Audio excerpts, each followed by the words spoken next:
سامعین محترم، اب آ جاتے ہیں سیکولرزم کے اوپر۔ سیکولرزم کیا ہے؟ اگین اس پر بات کرنے سے پہلے دو اسپیکٹ یاد رکھیے، ایک یہ ہے کہ مسلم اکثریتی علاقہ ہے اور ایک یہ ہے کہ مسلم اکثریتی علاقہ نہیں ہے۔ تو ان دونوں طرح کے علاقوں میں اسلام کی کیا شکل ہونی چاہیے، اس پر ہم سیکولرزم کا کنیکشن بلڈ کریں گے۔ لیکن سیکولرزم کیا ہے، اس کو سمجھنے کے لیے ذرا ڈکشنری سے ہم تعلق قائم کرتے ہیں۔ مشہور ڈکشنری جو ہے، جس کو انسائکلوپیڈیا برٹانیکا وہ کہا جاتا ہے، اس میں سیکولرزم کی جو تعریف بیان کی جاتی ہے وہ یہ ہے کہ ایسی اجتماعی تحریک جس میں لوگوں کی توجہ امور آخرت سے نکال کر امور دنیا کی طرف کر دی جائے۔ آپ اس ڈکشنری اس ڈیفینیشن کے اوپر ذرا غور کریں گے تو آپ کو اندازہ ہوگا کہ سیکولرزم بنیادی طور پر انسان کے دماغ اور فکر سے یہ بات نکالنا چاہتا ہے کہ تمہیں کہیں جواب دینا ہے اور موت کے بعد بھی کوئی زندگی ہے۔ تو توجہ اس سے ہٹا کر دنیا کی طرف کرنے کا مطلب ہی یہ ہے کہ تم دنیا کو ہی اپنا مقصد بنا لو۔ یہ ایک تعریف ہے جو انسائکلوپیڈیا برٹانیکا میں کی گئی ہے۔ اس کے ساتھ ساتھ یہاں یہ بات لکھی ہے کہ مسیحیت سے بالکل متضاد یہ تحریک ہے۔ میں تعریفیں کچھ آپ کے سامنے بیان کر کے تو اس پر جو بات کروں گا مسیحیت کے کانٹیکسٹ کے اندر، تو اس میں ہمیں سمجھ آئے گی کہ اچھا مسیحیت میں تو یہ ممکن ہے، لیکن ایک اسلامی معاشرے کے اندر یا ایک مسلمانوں کے معاشرے کے اندر سیکولرزم آ کیسے سکتا ہے۔ بڑی عجیب بات آپ کو بھی معلوم ہوگی۔ ایک اور بات یہ ہے کہ یہ عقیدہ، یہ اسی کے اندر تعریف ہے کہ یہ عقیدہ کہ مذہب اور کلیسائی امور کا امور مملکت اور تربیت عامہ میں کوئی دخل نہیں ہونا چاہیے۔ میں دوبارہ پڑھتا ہوں، یہ عقیدہ یعنی یہ عقیدہ ہونا سیکولرزم ہے کہ مذہب اور کلیسائی امور کا امور مملکت اور تربیت عامہ میں کوئی کردار نہیں ہونا چاہیے۔ اگین یہ وہ بات ہے کہ وہ کہتے ہیں کہ کلیسا کے اندر جو مرضی کرو، لیکن باہر آ کے تربیت عامہ میں، معاشرے کے اندر اور امور مملکت میں those charged with governance and authority, ان کو تم نے نہیں چھیڑنا کسی بھی کام کے اندر۔ یہ فلسفہ بنیادی ہے سیکولرزم کا۔ آکسفورڈ ڈکشنری کے اندر سیکولرزم کی جو تعریف آپ کو ملے گی وہ یہ ہے کہ یہ رائے کہ دین کو اخلاق و تربیت کی بنیاد پر نہیں ہونا چاہیے۔ دین کو اخلاق و تربیت کی بنیاد نہیں ہونا چاہیے۔ اسی طریقے سے آپ نیو تھرڈ ورلڈ ڈکشنری جو ہے اس کے اندر آپ کو یہ نظر آئے گا کہ زندگی یا زندگی کے خاص معاملے سے متعلق وہ رویہ جس کی بنیاد اس بات پر ہے کہ دین یا دینی اعتبارات کا حکومت میں دخل نہیں ہونا چاہیے۔ آپ اس کو پڑھتے جائیے، اسی طریقے سے آپ کو نظر آئے گا کہ جو ایک ہی خواہش ہے سیکولرزم کی وہ یہ ہوا کرتی ہے کہ ایک بند کمرے کے اندر مذہب کا پجاری ہو، وہ عبادات کرتا جائے، وہ ساری عمر ادھر ہی رہے، کوئی مسئلہ نہیں ہے، لیکن باہر معاشرے کے اندر کسی اجتماعی معاملے میں، وہ ایک یونین کونسل اور ایک ولیج لیول کا ہو یا ریاست کا یا گلوب لیول کا ہو، اس میں ڈیوائن نالج پارٹ پلے نہ کرے۔ یہ ہے بنیادی بات جو آپ کو پورے سیکولرزم کے اندر نظر آئے گی۔ ڈکشنری کی ڈیفینیشن دیکھ لیجئے، اچھا عملی طور پر دیکھ لیجئے۔ جہاں پر عیسائی اکثریت کے اندر موجود ہیں، چونکہ یہ مغربی فلسفہ عیسائیوں کے ہاں سے نکلا سیکولرزم کا، اس لیے جہاں عیسائی اکثریت میں ہیں وہاں ان کے پاس کچھ چیلنجز ہیں۔ کلیسا کے اندر رہنے والے اگر اس خواہش کا اظہار کر بھی دیں کہ اجتماعی نظام کے اندر اور امور مملکت کے اندر اور تربیت عامہ کے اندر اور معاشرت اور معاملات کے اندر اور ریاست کے دوسرے پلرز کے اندر مسیحیت کو ہونا چاہیے، تو ان کو اپنے ہاتھ اور پاؤں بندھے نظر آئیں گے، اس لیے کہ عیسیٰ علیہ السلام کی تعلیمات کے اندر سے ان کو امور مملکت چلانے کے حوالے سے رہنمائی نہیں ملے گی، معاشرت کی رہنمائی نہیں ملے گی، معاملات، کاروبار اور تجارت کی رہنمائی نہیں ملے گی۔ اس لیے ان کا یہ کہنا ایک طرح سے غیر مناسب معلوم نہیں ہوتا کہ وہ اگر یہ کہیں کہ عیسائی اور مسیحیت کلیسا کے اندر تو ہو لیکن اس کا تعلق باہر سے نہیں ہونا چاہیے، تو یہ بڑی کوئی اچنبے کی بات معلوم نہیں ہوگی۔ بلکہ میں یہ قول نقل کر چکا کہ انجیل کے اندر عیسیٰ علیہ السلام کا یہ قول ان سے منسوب کیا جاتا ہے، جس میں انہوں نے کہا کہ جو کیسر کا ہے یعنی سربراہ مملکت کا، بادشاہ کا، وہ اس کو دے دو، اور جو اللہ کا ہے وہ اللہ کو دے دو۔ اس کا مطلب مراسم عبودیت کے اندر یا چند اخلاقی تعلیمات کے اندر تم عیسائی بنتے ہو، بہت اچھے عیسائی بن سکتے ہو، لیکن اس مسیحیت کا کوئی تعلق اجتماع کے اندر اور اجتماعیت کے اندر نہیں ہونا چاہیے۔ آپ کو اس تاریخی پس منظر کو اگر دیکھیں، آپ اس پر غور کریں تو آپ کو محسوس ہوگا کہ عیسائی اگر یہ بات کرتے ہیں سیکولرزم کی تو یہ بہت ہی کوئی غلط بات ہمیں معلوم نہیں ہوتی، کیونکہ ان کے پاس تعلیمات مکمل نہیں ہیں اپنے عیسائی مذہب کے اعتبار سے۔ لیکن حیرت کی بات یہ ہے کہ جو اسلام جس کا موقف اور مفہوم میں نے ابھی آپ کے سامنے واضح کیا اور بیان کیا، یہ اسلام تو وہ ہے جس کو بسر کیا حضور صلی اللہ علیہ وآلہ وسلم نے، اور آقائے نامدار کی اس زندگی کے اندر تو ہمیں عجیب باتیں ملتی ہیں۔ یہ ملتا ہے اس کے اندر کہ یہ وہی دین ہے کہ جو اپیل کرتا ہے ایک فرد سے، تو اسے کہتا ہے کہ اپنے افکار کو ٹھیک کرو، تطہیر افکار کرو۔ وہ اپنے دل کو کہتا ہے تو اسے کہتا ہے تصفیہ قلب کرو، دل کی صفائی کیا کرو۔ وہ کہتا ہے کہ روح کو پاکیزہ کیا کرو، کردار کو ٹھیک رکھو۔ وہ یہ بات کرتے کرتے آگے جاتا ہے تو جسم کی پاکیزگی کی بات کرتا ہے۔ وہ آگے جاتا ہے تو وہ کہتا ہے کہ اچھا انفرادی طور پر تمہیں اللہ رب العزت سے کیسا کنیکشن بلڈ کرنا ہے، انفرادی طور پر تمہیں گھر کے اندر کیسے رہنا ہے۔ وہ کہتا ہے قو انفسکم واہلیکم نارا۔ آپ دیکھتے جائیے، وہ معاشرے کے اندر کہتا ہے کہ نکاح کو آسان کیجئے۔ آپ دیکھتے جائیں تو وہ جاتا ہے اور کہتا ہے کہ اخلاقیات میں سچ ہونا چاہیے، امانت داری اور ایمانداری ہونی چاہیے۔ آگے بڑھیں گے تو آپ کو پتہ چلے گا، وہ آپ کو اصول دیتا ہے کہ تجارت ایسے ہونی چاہیے۔ وہ کہتا ہے انٹرسٹ سے بچا کیجئے۔ وہ کہتا ہے ربا ایسی چیز ہے۔ وہ کہتا ہے تجارت یوں کرو اور منافع ایسے کماؤ۔ اور وہ ذخیرہ اندوزی سے روکتا ہے اور کہتا ہے کہ اپنے جائز اور حلال طریقوں سے مال کو کماؤ، اور کچھ چیزوں سے روک لیتا ہے اور کچھ چیزوں کو پروان چڑھاتا ہے۔ وہ معاملات کے حوالے سے رہنمائی کرتا ہے۔ حضور کی سیرت اور سنت کو ہم دیکھتے ہیں تو ہمیں یہ ملتا ہے کہ حضور نے تو امور مملکت بھی چلائی، یعنی بادشاہ کو مخاطب کرتا ہے۔ جب قرآن بادشاہ کو مخاطب کرتا ہے تو اسے کہتا ہے ان الحکم الا للہ۔ وہ اقبال نے بھی کہا تھا کہ نیند سے بیدار ہوتا ہے ذرا محکوم اگر، پھر سلا دیتی ہے اس کو حکمراں کی ساحری، سروری زیبا فقط اس ذات بے ہمتا کو ہے، حکمراں ہے ایک وہی باقی بتانے آزری۔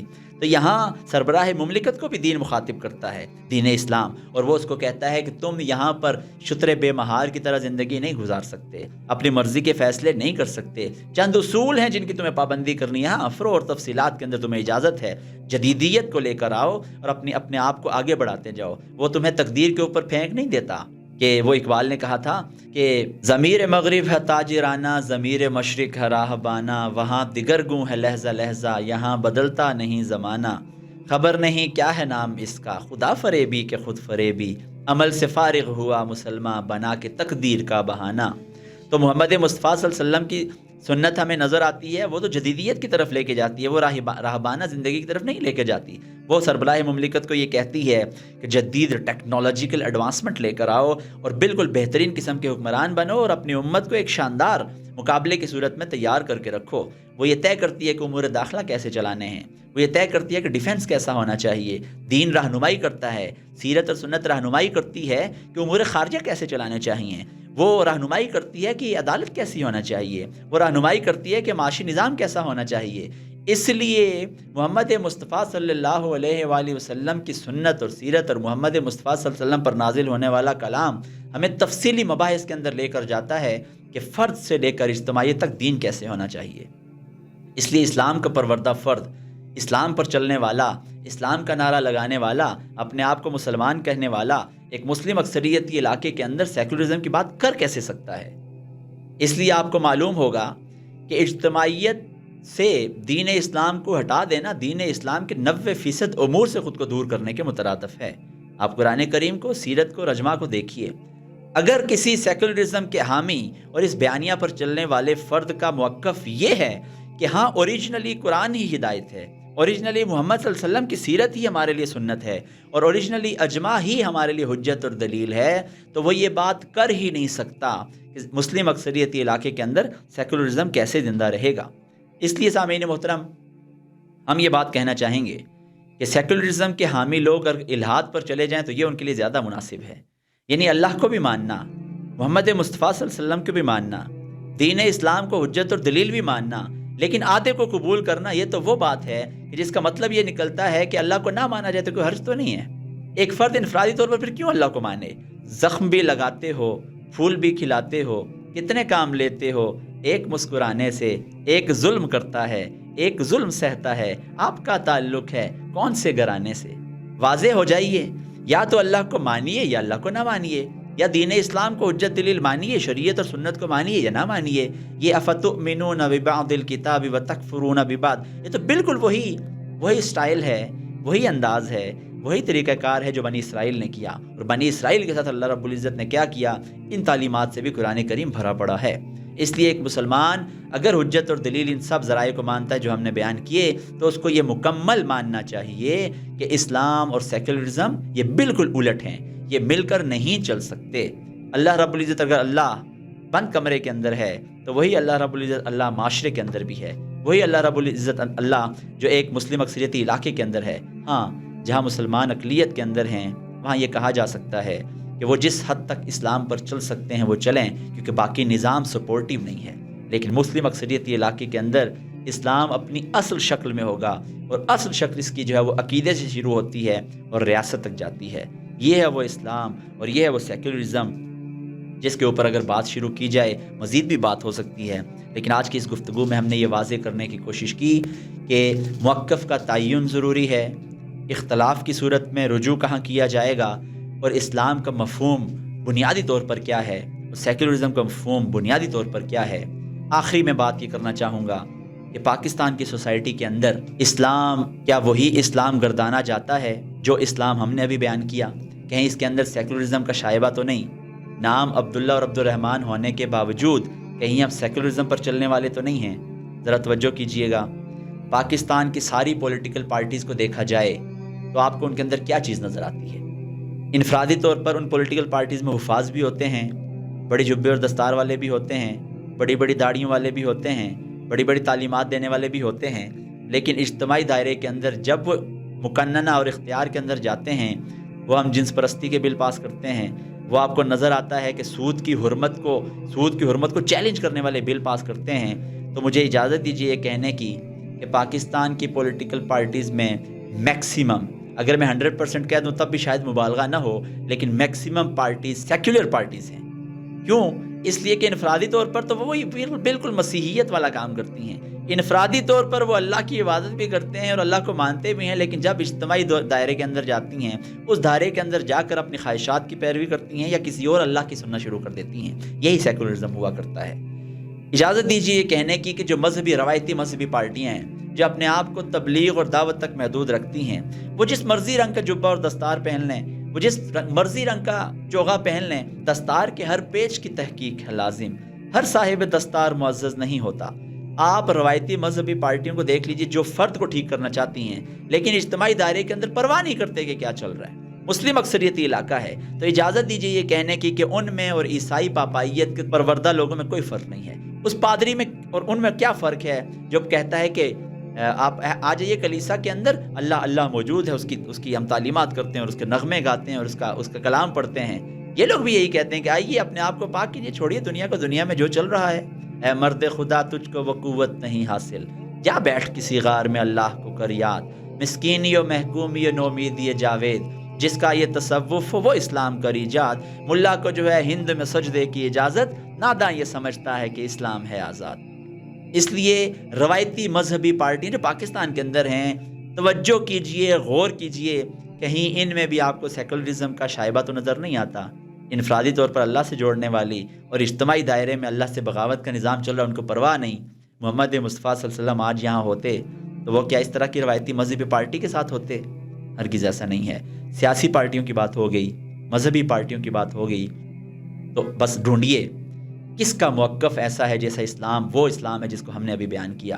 آپ کو نظر آئے گا یہاں بھی اسلامی تحریکات کا موقف آپ کو ایسا نظر آئے گا جو یہ کہتا ہے کہ فرد میں بھی تصفیہ ہونا چاہیے، تصفیہ قلب ہونا چاہیے، تطہیر افکار ہونے چاہیے، تدلی روح، اس کی روح پاکیزہ ہونی چاہیے۔ وہ یہ کہتا ہے جسم صاف ہونا چاہیے، وہ یہ کہتا ہے انفرادی عبادت اچھی ہونی چاہیے، ساتھ ہی وہ کہتا ہے معاشرے کو اسلامی ہونا چاہیے، ساتھ وہ کہتا ہے اکنامک سسٹم اسلامی ہونا چاہیے، ساتھ ہی وہ کہتا ہے کہ آپ کا پولیٹیکل سسٹم اسلامی ہونا چاہیے، وہ کہتا ہے عدالت کے اندر اسلام ہونا چاہیے، وہ کہتا ہے ریاست کے اندر اسلام ہونا چاہیے، وہ کہتا ہے سیاست کے اندر اسلام ہونا چاہیے، وہ کہتا ہے امور داخلہ ایسے چلاؤ جیسے محمد صلی اللہ علیہ وسلم نے چلائے، وہ کہتا ہے امور خارجہ ایسے چلاؤ جیسے یہاں حضور نے چلائے۔